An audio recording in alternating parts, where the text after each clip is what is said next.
Hello everyone, this is Nilesh Kumar. Welcome to my channel English attack with Nilesh Kumar once again. आज हम पढ़ेंगे real English class 7 के लिए chapter 6 David begins a new life part 1। The novel David Copperfield by Charles Dickens tells the story of David from childhood to maturity. Novel David Copperfield जो कि Charles Dickens के द्वारा लिखी गई है, इसमें डेविड के चाइल्डहुड से लेके मैच्योरिटी तक की लाइफ के बारे में बताई गई है। David was born in England about 1820। His father had died before he was born. उसके जन्म लेने से पहले ही उसके पिताजी मर चुके थे। 7 years later his mother married mister Edward Murdstone. 7 साल बाद उसकी जो माँ थी उसने मिस्टर एडवर्ड मर्स्टन से शादी कर ली। David dislikes his stepfather. David अपने स्टेप फादर को यानी सौतेले पिता को नापसंद करता था। Who mistreats him for not doing well in his studies, जो कि उसके स्टडी में अच्छा नहीं करने के कारण उसके साथ मिसट्रीट करता था यानी दुर्व्यवहार करता था। Once while he is being thrashed, एक बार जब उसको पीटा जा रहा था, डेविड बाइट्स मिस्टर मर्स्टन, तो डेविड मिस्टर मर्स्टन को दांत से काट लेता है। David is sent to a boarding school called Salem House. David को उसके बाद एक बोर्डिंग स्कूल जिसका नाम था स्लेम हाउस उसमें भेज दिया जाता है। Which has a ruthless head master mister Creakle, और जिसका हेडमास्टर बहुत ही क्रूएल यानी निर्दयी था, जिसका नाम था mister Creakle. David's mother dies while he is at Salem's house. जब वो उस स्लेम्स हाउस यानी जब वो उस बोर्डिंग स्कूल में होता है तो उसकी माँ मर जाती है और वो घर लौट कर आता है। Mister Murdstone sends David to work in a factory in London. उसके बाद मिस्टर मर्स्टन जो कि उसके सौतेले पिताजी होते हैं, वो डेविड को लंदन के एक फैक्ट्री में काम करने के लिए भेज देते हैं। David's landlord in London mister Micawber goes to bankrupt, यानी डेविड का जो लैंडलॉर्ड होता है मिस्टर माइकबर, वो बैंकरप्ट यानी दिवालिया हो जाता है एंड इज़ इम्प्रिजन्ड, और उसको जेल हो जाता है। David decides to run away. उसके बाद डेविड ये डिसाइड करता है कि वो वहाँ से भाग जाए, और वो वहाँ से भाग जाता है। David's only relative who can help him is his aunt miss Betsey. उसके बाद डेविड की जो मदद कर सकता था वो थी उसकी aunt miss Betsey, who lives in Dover, जो कि अब डवर में रहती है। He walks all the way from London to Dover. उसके बाद वो लंदन से पैदल डवर के लिए चल पड़ता है। नाउ रीड ऑन, अब आइए आगे पढ़ते हैं। My journey to Dover was a very difficult one. David कहता है कि मेरी जो जर्नी थी डवर के लिए वो बहुत ही मुश्किल भरी जर्नी थी। I was robbed almost as soon as I had left the house. और वो कहता है कि जैसे ही मैं घर छोड़कर बाहर निकला मैं लगभग लूटा जा चुका था, यानी आई वॉज रॉब्ड, मुझे लूट लिया गया था। I had no place to sleep, मेरे पास सोने के लिए कोई जगह नहीं थी। And at times I slept in haystacks that lay in deserted Barnes, और उसके बाद खाली खेत के मैदान में घास के ढेर पर मैं सो जाता था। I encounter dangers of all kinds, मैंने उसके बाद ऑल काइंड्स ऑफ डेंजर्स यानी बहुत तरह हर तरह के खतरों का सामना किया। I got a 6 mile ride in a cart, उसके बाद 6 माइल की दूरी मैंने कार्ट में तय की। And I walked the rest of the way to my aunt miss Betsey's house, और उसके बाद बाकी की यात्रा अपनी आंट मिस बेट्सी के घर तक पहुंचने के लिए मैंने पैदल चलकर तय किया। My shoes were in a woeful condition and my cap was frayed and battered.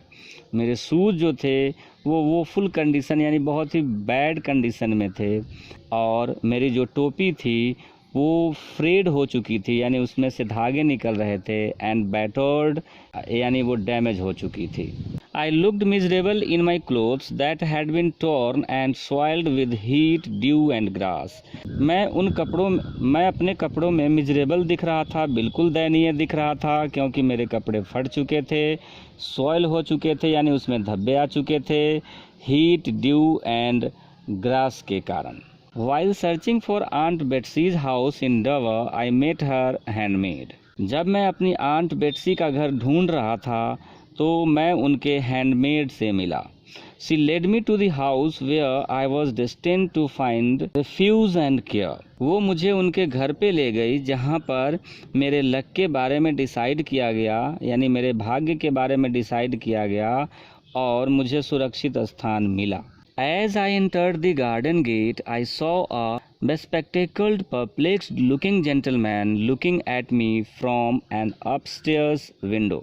जैसे ही मैं गार्डन गेट से प्रवेश किया, मैंने एक चश्मा पहने हुए घबराया हुआ सा व्यक्ति को देखा जो कि अपस्टेयर्स विंडो से मुझे देख रहा था।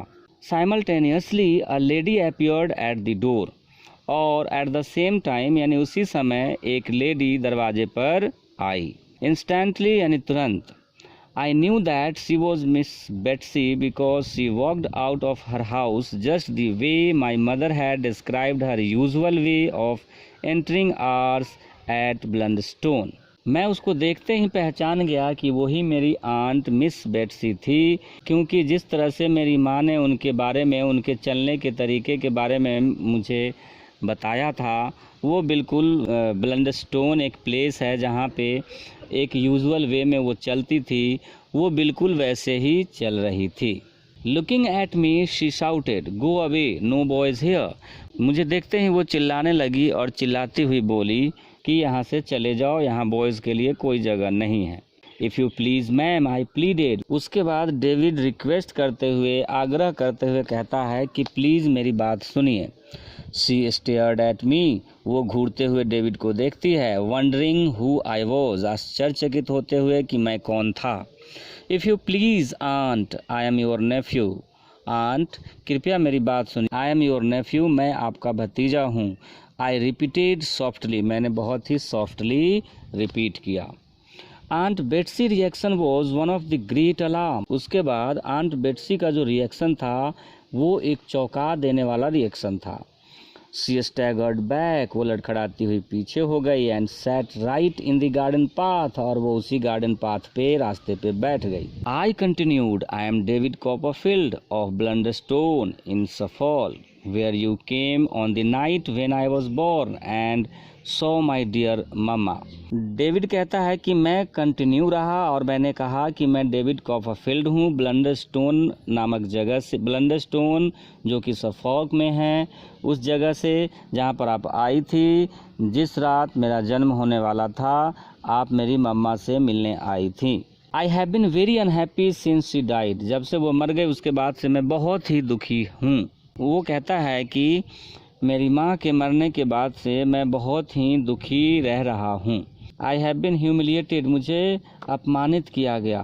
टॉट नथिंग, मुझे कुछ भी पढ़ाया नहीं गया। And put to heavy work, और मेरे से बहुत ही हेवी वर्क करवाए गए। I had no choice but to run away to you, मेरे पास कोई रास्ता नहीं बचा था और इसलिए मैं भाग कर आपके पास आ गया। I was telling my aunt about my journey when all at once I broke into tears, और उसके बाद मैं अपनी आंट को अपनी जर्नी के बारे में बता रहा था और फिर बोलते बोलते मेरे आंखों में आंसू आ गए और मैं रोने लगा। I fell on my knees, मैं अपने घुटनों पे आ गया। And lay my head on her warm lap, और उसके बाद मैंने उनके warm lap में यानी उनके गोद में अपना सिर रख दिया। She called out for a gentleman to assist her, उसके बाद उन्होंने एक जेंटलमैन को सहायता करने के लिए बुलाया। As he entered, she said, "You have heard me mention my nephew, David Copperfield, haven't you?"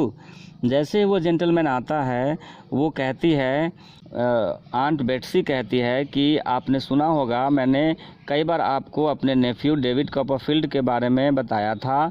Haven't you, है ना? Mister Dick seemed to be perplexed, उस जेंटलमैन का नाम था मिस्टर डिक, जो कि थोड़ा घबराया हुआ सा दिख रहा था।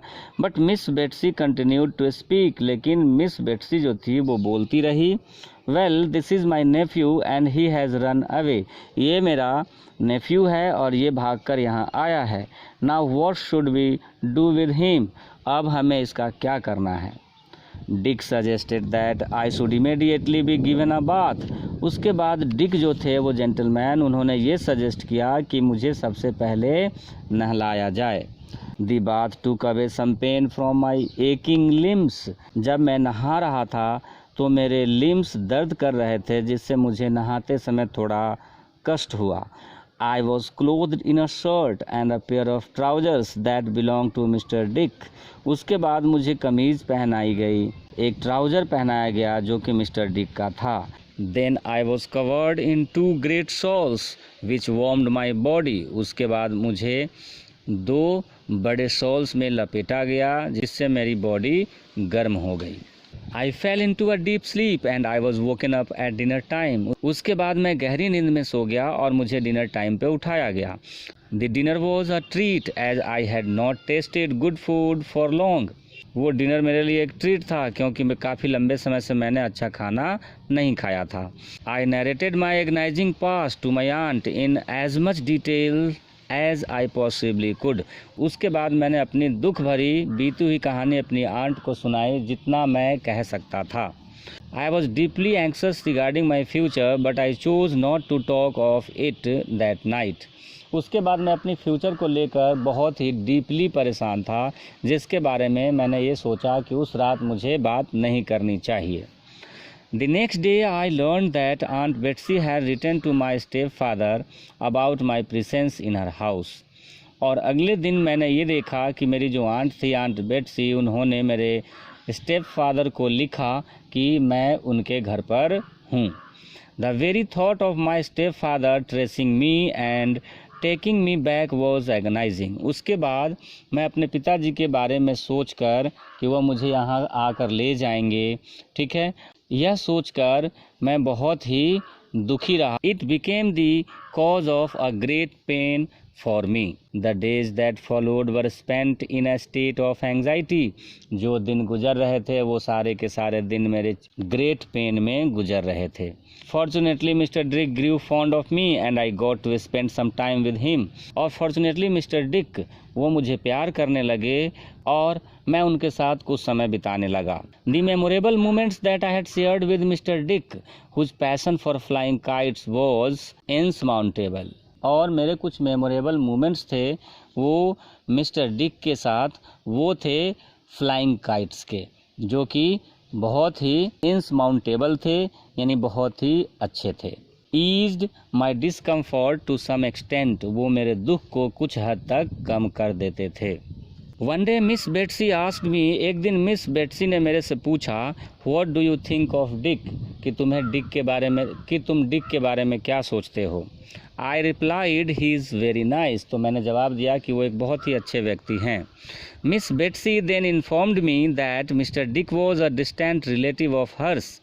मिस बेट्सी ने उसके बाद मुझे बताया कि मिस्टर डिक जो थे वो उनके दूर के एक रिलेटिव थे। And he was declared insane by his own brother, और उनको उनके अपने भाई के द्वारा पागल साबित कर दिया गया था। Miss Betsey had come to his rescue and got him home. उसके बाद मिस बेट्सी कहती है कि मैं उनको छुड़ाकर अपने घर ले आई। I was told that mister Dick had been living with her for the past 10 years, और मुझे ये बताया गया कि मिस्टर डिक जो थे वो उनके साथ यानी आंट बेट्सी के साथ लगभग 10 साल से रह रहे थे। ऑन हियरिंग अबाउट दिस, ये सुनकर my affection for my aunt increased manifold, यह सुनकर मेरा अफेक्शन यानी मेरा जो प्यार था मेरी आंटी के प्रति वो कई तरह से बहुत बढ़ गया। The next day mister Murdstone rode into the gate with his sister miss Murdstone. अगले दिन मेरे जो सौतेले पिता थे मिस्टर मर्डस्टोन, वो अपनी सिस्टर मिस मर्डस्टोन के साथ वहाँ आए। Miss Betsey first reproached miss Murdstone for allowing her donkey to trample the edge of her lawn. Miss Betsey ने सबसे पहले ये ब्लेम किया यानी क्रिटिसाइज़ किया, उनकी आलोचना की, क्योंकि उनका जो डोंकी था उसने उनके लॉन के कुछ घास को ट्रैम्पल यानी कुचल दिया था। Then she called for me to meet the visitors, उसके बाद उन्होंने मुझे उन विजिटर्स से मिलाने के लिए बुलाया। Mister Murdstone expressed his great displeasure regarding my behaviour. Mister Murdstone ने मेरे बिहेवियर के प्रति अपनी ग्रेट डिस्प्लेजर दिखाई। He said this boy has caused much trouble in the past, और उन्होंने कहा मेरी आंट से, इस बच्चे ने बहुत सारे प्रॉब्लम क्रिएट किए हैं मेरे लिए बीते हुए समय में। He has a rebellious spirit and a violent temper, इस बच्चे में एक रिबेलियस स्पिरिट है, यानी रूल्स ओबे नहीं करने की एक आदत है, एक वायलेंट टेम्पर है, यानी ये जो बच्चा है ये रिबेलियस है और वायलेंट है in temper. We have tried to correct his vices but all in vain, हमने इसकी इन बैड हैबिट्स को दूर करने की बहुत कोशिश की लेकिन सारा व्यर्थ हुआ। In turn my aunt asked, उसके बाद मेरी आंट ने कहा, if he had been your own boy would you have beaten him and sent him off to a house in London at such a tender age. उसके बाद मेरी aunt ने मेरे स्टेप फादर से कहा कि यदि ये तुम्हारा अपना बेटा होता तो क्या इस टेंडर एज में, इस कोमल से एज में तुम इसे अपने घर से दूर लंदन में काम करने के लिए भेजते और इसकी पिटाई करते। मिस मर्स्टन रिप्लाइड शार्पली, उसके बाद मिस मर्स्टन उसने शार्पली रिप्लाई किया, if he had been my brother's own son, यदि ये मेरे भाई का अपना बेटा होता, his character would have been very different, तो उसका कैरेक्टर भी बहुत ही अलग होता। Mister Murdstone added that he would take me back and dispose of me as he thought right. उसके बाद मिस्टर मर्स्टन ने कहा कि वो मुझे वहाँ से वापस ले जाएंगे और उन्होंने मेरे बारे में जैसा भी सोच रखा है मेरे से छुटकारा पाने का, वो वैसा ही करेंगे। My aunt simply informed the two visitors that she had no intention of sending me back with them. उसके बाद मेरी आंट ने सिंपली उनको ये जवाब दिया, उन दो विजिटर्स को, कि उनका कोई भी इरादा नहीं था कि वो मुझे उनके साथ वापस भेज देते। Instead she had decided to be my guardian. बदले में उन्होंने ये डिसाइड किया था कि वो मेरी गार्डियन बनेंगी। Before Mr. Murdston and Miss Murdston left, Miss Betsy said, "Good day, sir, and goodbye." Mister Murdstone and miss Murdstone के वहाँ से जाने से पहले मेरी आंट बेट्सी ने उनसे कहा, good day sir and goodbye. Looking at miss Murdstone she exclaimed, और उसके बाद मिस मर्स्टन यानी उनकी बहन को देखते हुए ये कहा, and good day to you ma'am, और आपको भी ma'am good day. Let me see you ride a donkey over my green again and I will knock your bonnet off your head and tread upon it. और वो कहती है कि जल्दी से यहाँ से तुम उसी तरह से मेरे ग्रीन फील्ड को जैसे कुचलती हुई गई थी चले जाओ, नहीं तो हम तुम्हारे सिर को कुचल देंगे। Once the Murdstone had left my aunt turn to mister Dick and said, एक बार जब मर्स्टोन्स वहाँ से चले गए मेरी आंट मिस्टर डिक की तरफ टर्न करती हुई कहती है, will you consider being David guardian jointly with me, क्या तुम इस बात पर कंसीडर करते हो कि तुम डेविड के गार्डियन बनो jointly with me? Mr. Dick smilingly replied, I shall be delighted to be the guardian of such a bright young man. Mister Dick smile करते हुए रिप्लाई करते हैं कि मुझे बहुत ही प्रसन्नता होगी अगर मैं ऐसे ब्राइट यंग मैन का गार्डियन बनता हूँ तो। With a deep sigh my aunt said, उसके बाद मेरी आंट ने लंबी सांस लेते हुए कहा, देन दैट्स वेल सेटल्ड, तब तो सब कुछ अच्छा हो जाएगा। I was so happy that I hugged my aunt and kissed her many times. मैं इतना खुश था कि मैंने अपनी आंट को हग कर लिया, गले लगा लिया और कई बार उनको किस किया। I shook hands with Mr. Dick repeatedly, और मैंने कई बार मिस्टर डिक से हाथ भी मिलाया। I was delighted to have the two of them as my guardians. मैं उन दोनों को अपने गार्जियंस के रूप में पाकर बहुत ही खुश था। Thus I began my new life. इस तरह से मैंने अपनी न्यू लाइफ शुरू की। तो बच्चों ये था David begins a new life part 1। अभी हम चैप्टर 7 में David begins a new life part 2 भी पढ़ेंगे। So if you like the way of my teaching then please like, subscribe, comment and share my channel. Thanks.